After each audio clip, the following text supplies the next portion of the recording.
What is up, everybody? Welcome on into the Coubs Corner pod. This is a post-draft edition, an under-the-weather edition because your boy's actually feeling a little bit of sickness. Just got tested. It's not COVID, so I'm going to live. We're going to make it.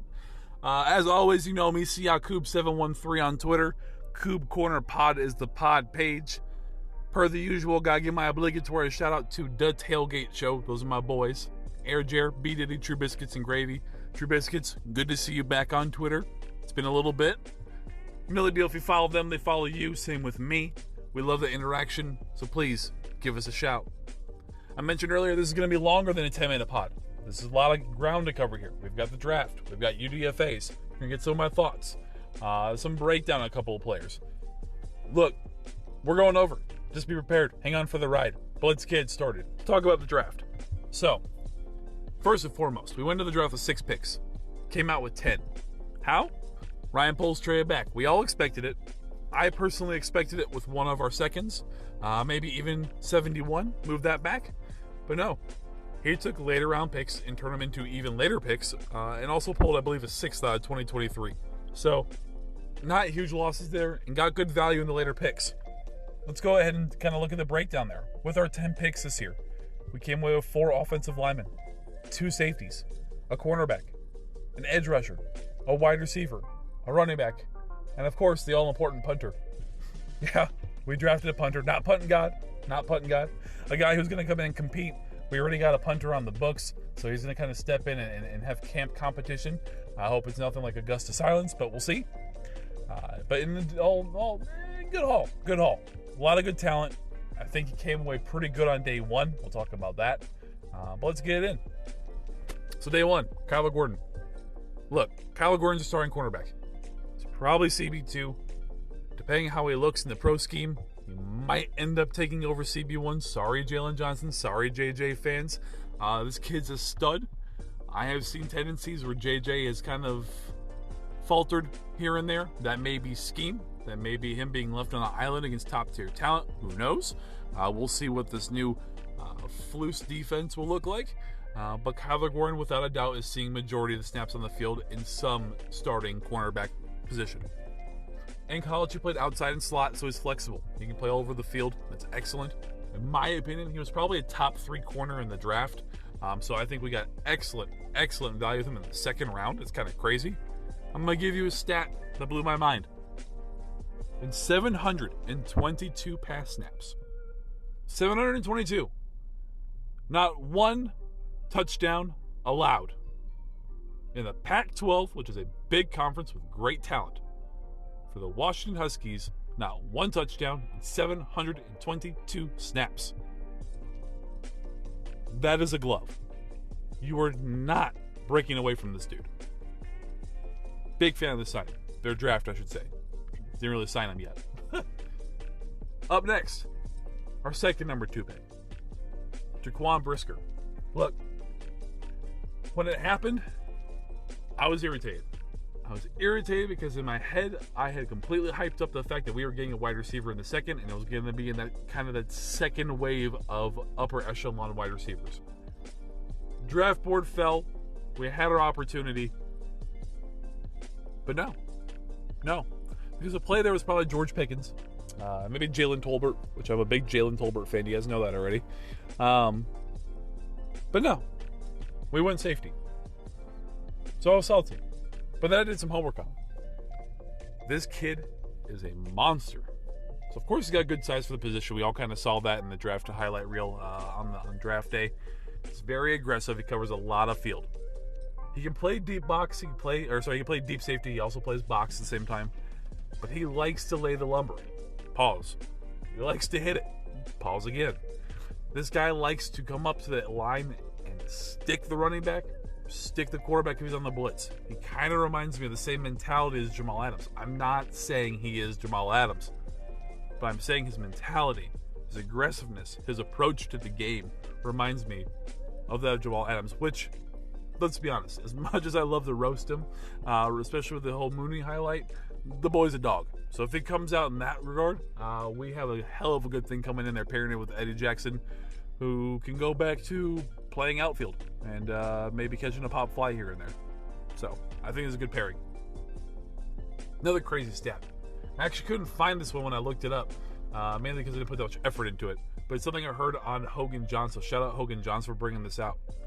Between Gordon and Brisker, 1 penalty during their entire collegiate careers. 1 penalty. You know how hard it is to not get called for holding or unnecessary roughness as a physical DB? 1. That's insanity. Absolutely insanity. Moving on, Velus Jones Jr. Look, I'm actually a big fan of this. I know a lot of people like to throw out the Debo comp, and that's cool. But look, he's going to be a flex player. Kind of that Cohen-style player, just bigger and stronger. He's super fucking fast. 4'3". Dude can move. I expect him to be used the way San Francisco uses Debo. In that style. He is not Debo Samuel, but he's going to be used in that same kind of role. Probably your wide receiver 3. I'm good here. This is a good pick. It's a slight reach, but when we didn't have the picks on the in-between, we went and got our guy. And I like that mentality. We knew we couldn't sit back and wait for him because he wasn't going to fall to the 5th. So, makes sense. Moving on. Here we start seeing some Ryan Poles picks that fit the bill. Okay? So we're going to go next one. Braxton Jones. Braxton Jones, offensive tackle. 6'5", 310. Loves rush block. Mean, nasty rush blocker. Also, a zone rush guy. Imagine that. He has some issues with stopping his feet and getting a little bit tall in pass protection, so he's definitely a better pass rusher. I've been seeing that on tape on him. A couple of highlights here and there. But those things are coachable. Foot positioning and leverage is coachable. Mean mentality. I like this kid. I think it's a good pickup. I think he's going to be a rotational tackle. Look, we drafted a lot of players this round. We picked up, you'll talk about it a little bit more here in a bit. We picked up a ton of UDFAs. Remember, rotation. We're talking about 50% of snaps here. 40 to 60, somewhere in that range. These guys aren't going to stick around all the time during a game. They're going to be there. They're going to get subbed out. Keep that in mind. Next pick, Dominique Robinson. My bad, bro. Edge rusher. 6'4", 275, 4'7", This guy is big, he is fast, and he will hit you hard. Reminds me a lot of Travis Gibson. He's real good at getting off blocks. He's kind of a developmental project, but he's quick-twitched. He's good at shedding those blocks, like I said.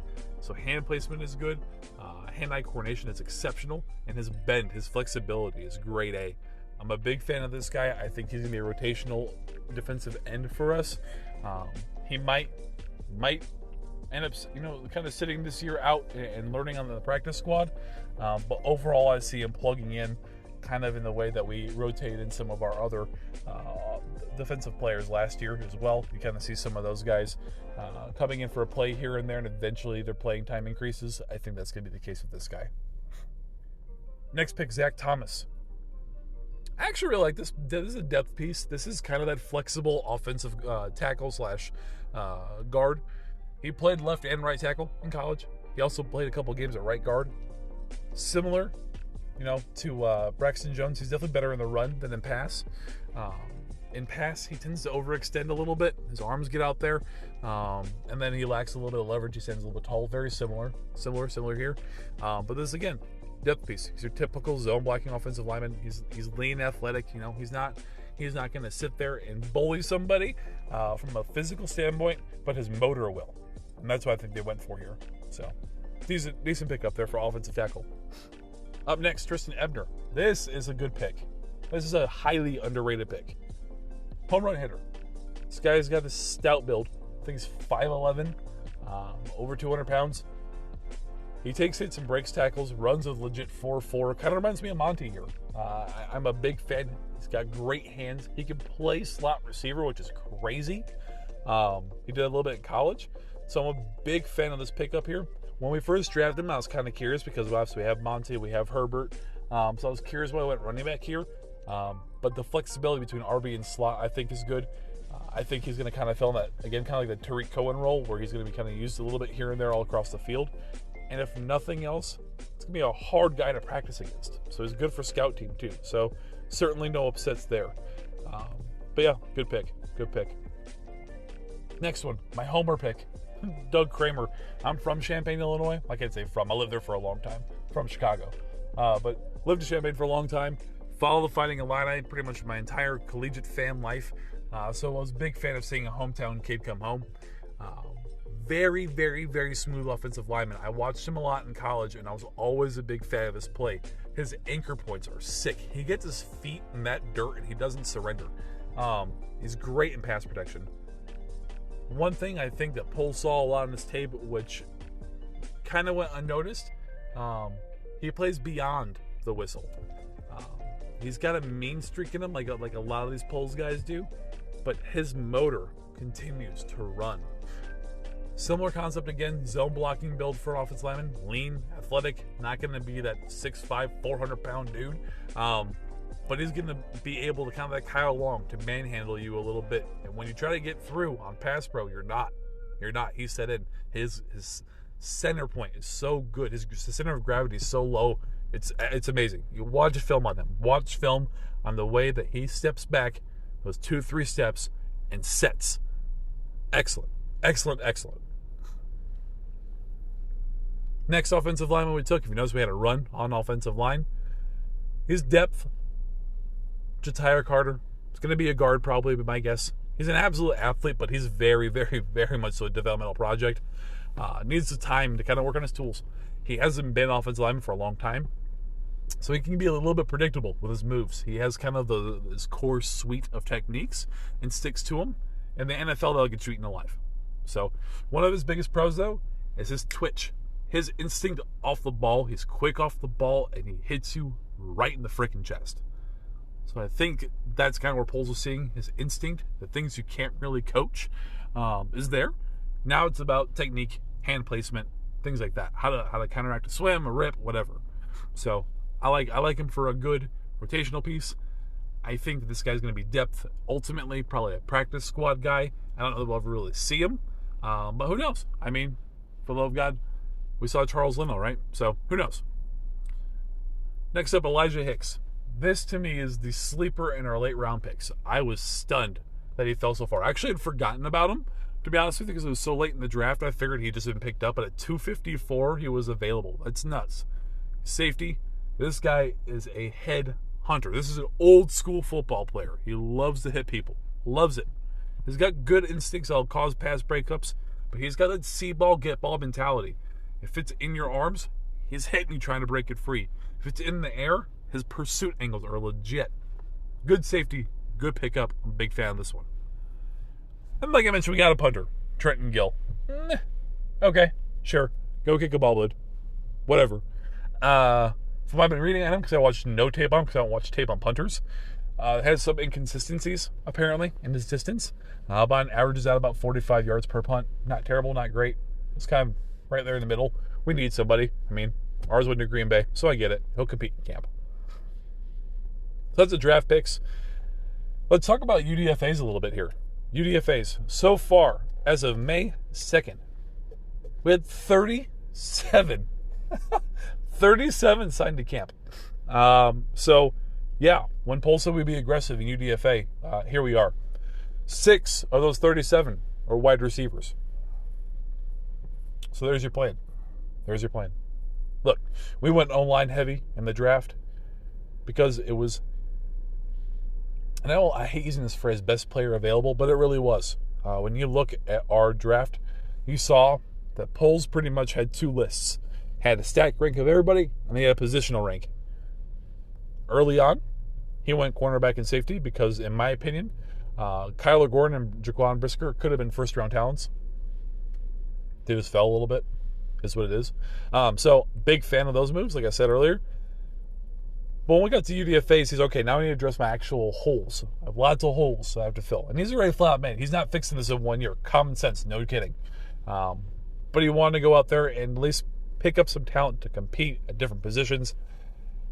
And you'll notice here, once we get through this section, because I'm going to point out some of my favorites, I'm going to cover my opinion of why Poles did what he did, and kind of how he made the decisions on who he made decisions on. But let's talk about some of my favorites.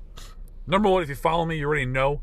I kind of pointed out Master Teague, running back, Ohio State.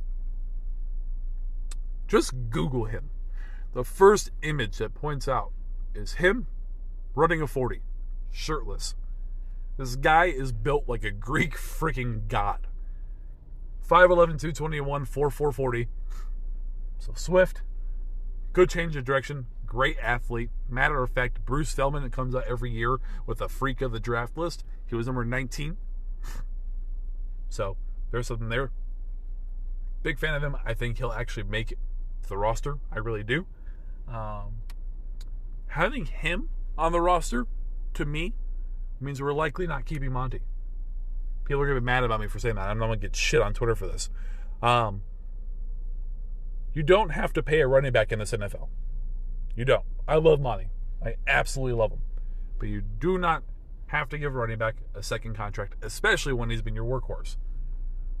The tread on those tires go quick. They do. It sucks. But it's the longevity of a career of a running back is not great.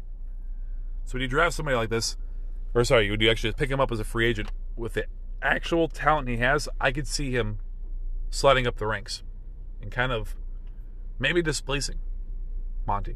We'll see. It's a Justin Fields guy as well. Came from Ohio State. So we'll see. We'll see the chemistry. We'll see how that works. Figure it out. Next up, got Luke Little, wide receiver from UMary. All right. That is funny to me. I've been going on Twitter about this a little bit. Everyone loves Christian Watson, right? I gave comps. To me, I never really saw it. I get that everyone else did, so I was kind of on board if we went for him. But he was kind of that Simi Fehoko kind of receiver to me. Stat-wise, size-wise, speed-wise, everything. Well, here's Luke Little. 6'4", check. 235 pounds. Way bigger. Runs a 4.5 40. Good speed. 82 catches, 1,300 yards. 20 receiving touchdowns last year. Yes, I know. UMary. Yes, I know. Terrible competition. But let me run that by you again. 82 catches, 1,300 yards, 20 receiving touchdowns.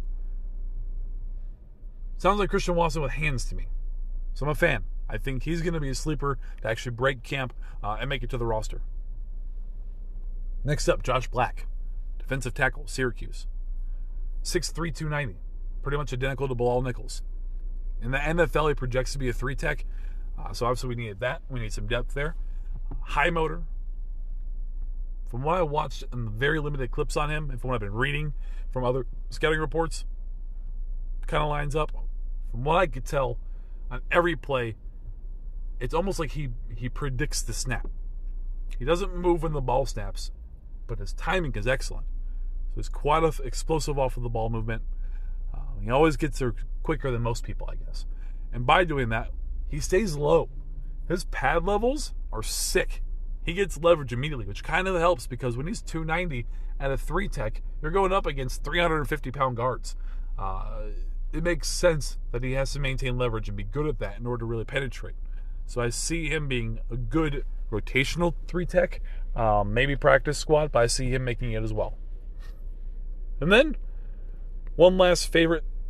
Everyone likes him, so I'm not the only one on this train. Jack Sanborn, linebacker, Wisconsin. 6'1", 240. A slow 40 time, though, 4.73. However, his instincts, I've watched him a little bit in Wisconsin watching Illinois football. His instincts are good. It's a bad comp, but you'll get it what I'm trying to say here in a second.